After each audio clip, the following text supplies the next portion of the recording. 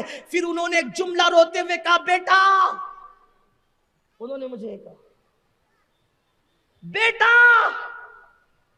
اگر ہو سکے تو کوئی ہاسپٹل قائم کر لے، اس لیے کہ آج میرے پاس علاج کو پیسے نہیں ہے تو مجھے ٹریٹمنٹ صحیح طور پہ مل نہیں پا رہا۔ انہوں نے یہ کہا، اللہ گواہ ہے، ہو سکے تو کوئی میڈیکل کھول لے تاکہ غریبوں کو صحیح طور پہ تو دوا پہنچا سکے۔ اس لیے کہ میرا بچپنا ان کے سامنے گزرا تھا، انہوں نے یہ بات کہی، میں نے ان کا ہاتھ پکڑتے ہوئے اللہ کی بارگاہ میں آنکھ بند کر کے اسی وقت عہد کیا کہ انشاءاللہ ان کی زندگی میں یہ کام کر دیں گے۔ لیکن زمین خریدی تو اتنا وقت چلا گیا کہ ان کی زندگی میں تو وہ کام نہیں ہوا اور بالآخر ان کا انتقال ہوا۔ لیکن ان کے اوپر اللہ رحم کرے کہ ان کو احساس تھا گناہوں کا، اللہ نے رمضان المبارک میں ان کو موت عطا فرمائی، اور شاید جمعہ کا دن تھا ان کو موت آئی۔ اس کا مطلب یہ تھا کہ وہ بندہ گیا تو جنتی ہو کر گیا، کیونکہ آخری میں توبہ کر لی۔ لیکن تھی بڑی دردناک بات، اگر تم لوگوں سے عبرت حاصل نہیں کرو گے میری قوم کے جوانوں تو تمہاری زندگی عبرت بن جائے گی۔ جوانی میں تو جو چاہے کر لو، لیکن بڑھاپا تمہیں بھی آنا ہے، ہمیں بھی۔ اگر جوانی نیک بن کر کے گزارو گے انشاءاللہ بڑھاپا قابل رشک ہوگا۔